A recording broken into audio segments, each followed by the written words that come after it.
Welcome back, I'm Rather Incoherent, and today we're continuing to discuss all the characters in the game that are still allowed in the new current format for Arkham Horror.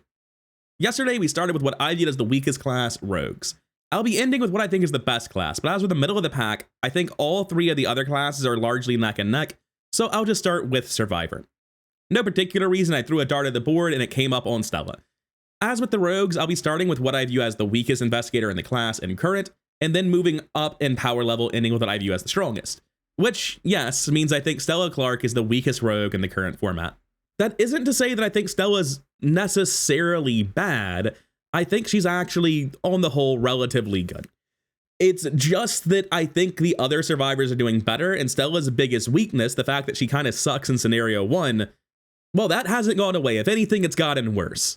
A lot of the things that really help Stella out, things like in the thick of it at a crossroads, and then you're able to have your best draw cards for all the opening scenarios where you would otherwise have to delay them to get quick learner, that's really helpful, and it's gone, and the thick of it doesn't exist. Neither does Unrelenting, which obviously Stella will miss just like every survivor on this list. And in fact, survivors, I would say, are the class that maybe got hit the hardest. They're in contention with Rogues when it comes to the loss of in the thick of it. No other class cared as much as Survivor because no other class could buy 3 of the best draw cards in the game at the first scenario. Whereas pretty much every Survivor, you almost automatically put in the thick of it at a crossroads, Unrelenting, and then a second copy, whichever one you personally like more. When it comes to Stella, the major issue isn't that she does nothing, because as soon as she does have Quick Learner, she starts doing quite a lot. The major issue is that before she has Quick Learner in those first couple scenarios, she's kind of really bad.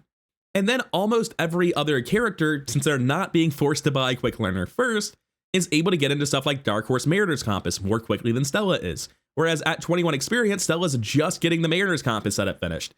And then they still don't have Granny Orn, who is one of the few ways to help your team with the Mythos phase that's left in the game that's really, really effective.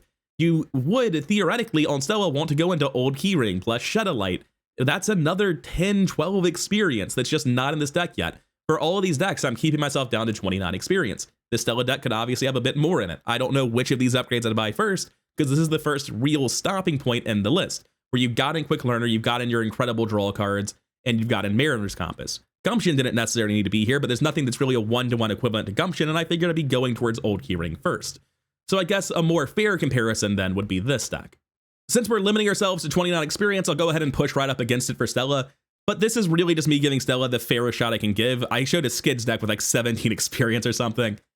But yeah, I can't convince myself that Stella's one of the stronger survivors. I think every other survivor is going to do better than Stella. Maybe not Wendy. I'm torn on Wendy too, because Wendy's part Rogue, and Rogue got absolutely hosed, but we'll get to that in a little bit. For now, I think that, yeah, it's awkward running Lawrence Carlisle and not being a discard deck, but you're a Clover, you care about your book, and it starts at 2. What else are you going to do? And the answer is eventually upgrade to Granny Orn, who is by far the better option, but you only have so much experience, which is why I didn't upgrade Keyring immediately, because maybe Granny Orn first is better. I have no idea. There's way too much to think about in the current format. I just wanted to get my first draft of thoughts out for the characters, build decks for all of them, and try to get a better understanding of what current format looks like. The specifics of exactly what order should Stella upgrade in, not something I'm concerned with figuring out. But I do think that while she does eventually get quite strong, she starts off really badly, and that holds her down in the tier list. Hank is kind of the exact opposite. Great base stat line, can't really buy a damn thing to make him work. A lot of the really good off-class stuff for dealing damage like Reastrad doesn't exist anymore. In class, you basically have Derringer, Fire Axe, and Chainsaw. There's Baseball Bat and Pitchfork. I really don't want to use those items. You're really pressed for weapon choice in Hank, but he also has 5 Fists. He has access to one of the only infinite soak items left in the game. You've never seen someone run sound support in Legacy, but it feels like it might be optimal in Hank. He's also not running Granny Orn yet, so you can very easily argue why do this instead of Granny Orn, and you'd be right. I'm going to flip him.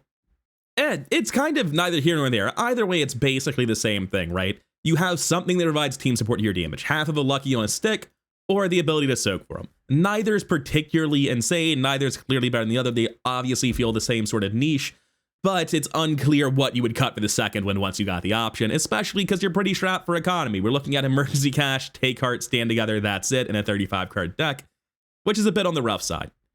And the biggest issue here is that you really just have Gassy Possession to put a little bit of fuel back in the Chainsaw, not a lot.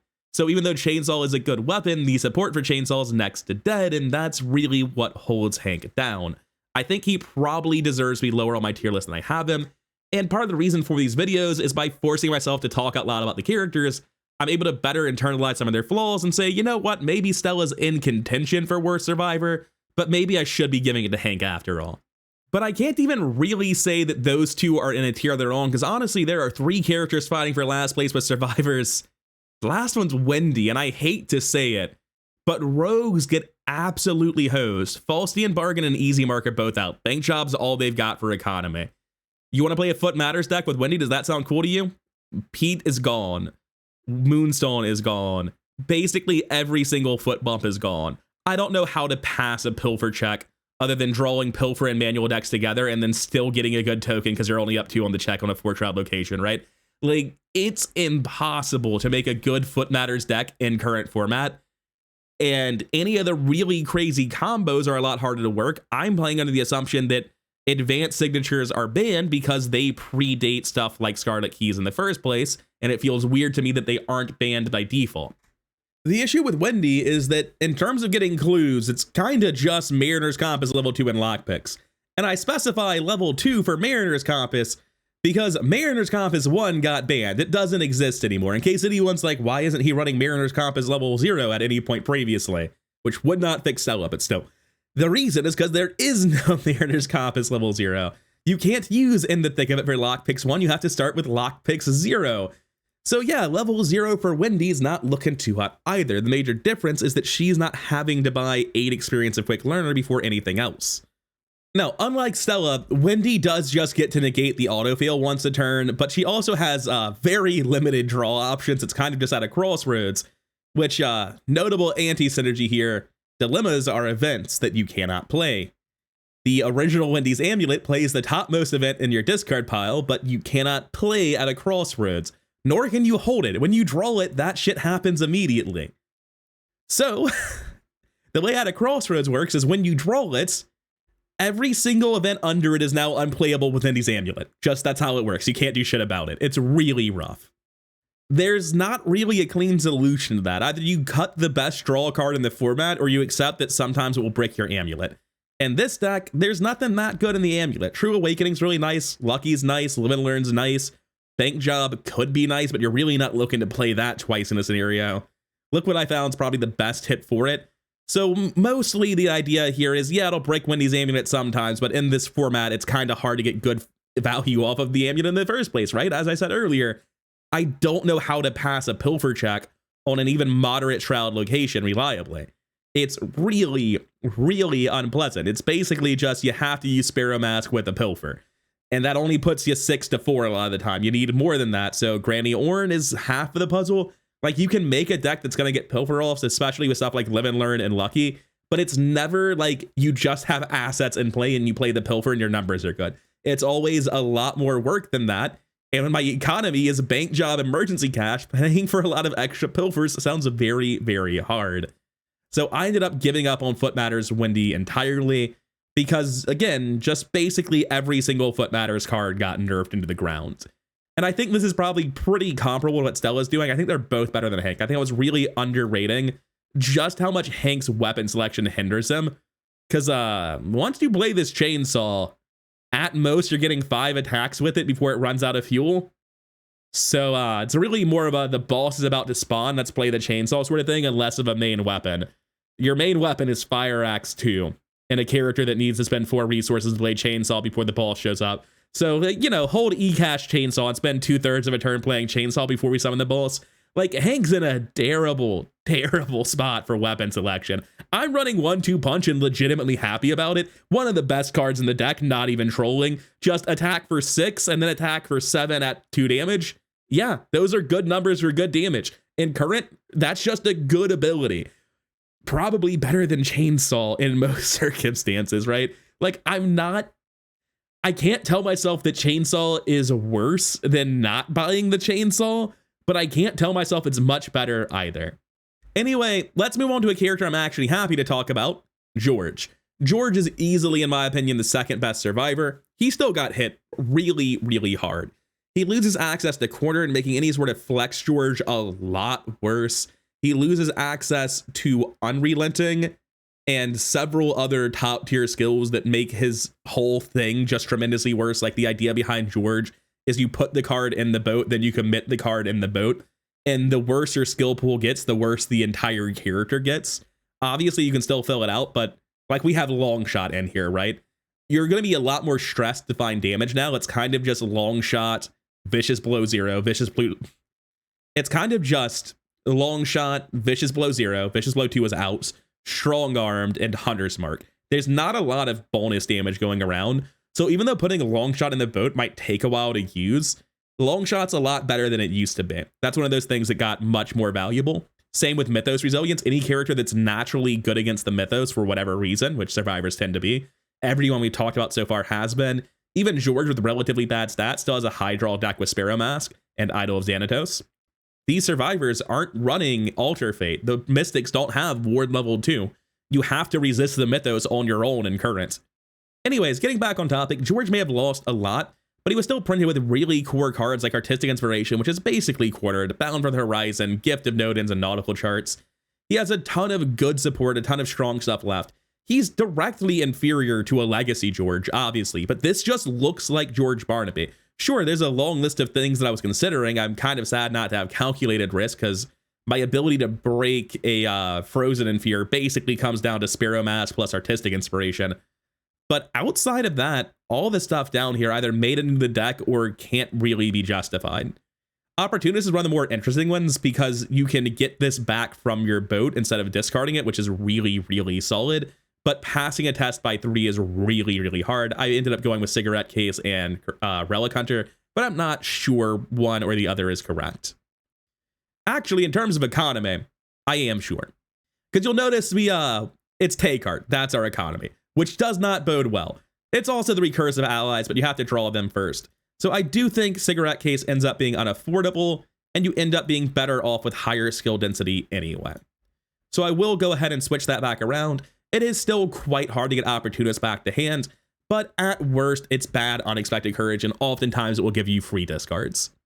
So George is definitely one of those investigators where, yeah, sure, they got directly nerfed. It doesn't really matter, though. George has enough support that even like the 5th best version of George you could have made in Legacy is still a great character. He's not going to be like S tier in Current, I don't think, but he is a very, very solid, even though I feel like he kind of just has to play Kluver now, and this 3 and Fist is largely wasted without Cornered. Which brings us to Daryl. And I'm not going to talk about this deck too long. I made a Clue Dropper version of Daryl because I wanted to try it out, see how it felt.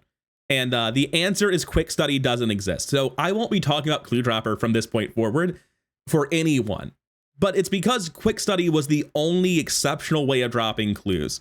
Maelson you would typically use every turn just to drop a clue, but there's always something where it was like worth the minor tempo to cancel a Mythos card, especially for stuff like Ancient Evils or a character taking a really threatening Mythos test that threatens to kill them.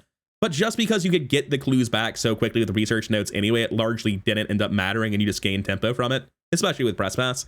But having Quick Study was so essential to the deck because it made you very nearly Mythos immune. You could do any scenario test. Rather than just using Maelson willy-nilly because you need to drop a clue, you're actually getting value out of dropping the clues. Additionally, now the most clues you can drop a turn is just 1 with Maelson. Maybe there are other clue dropping cards, but I think almost all the support that came with Daryl was events. I don't know of any other asset off the top of my head. Certainly I couldn't find one I was happy to run, and as a result, the actual clue dropping part of being a clue dropper is a lot harder to do without Quick Study, and I don't really think the archetype's really worth engaging with. Which is not to say that I think Daryl is weak at all. I think Kluver Dark Horse Daryl is one of the fastest Kluvers in the format. Maybe even just straight up the fastest Kluver in the format. I think he ends up outperforming the Seekers because he's just going to use Mariner's Compass with fine-tuning to use 3 Mariner's Compasses in a turn. Well, not usually.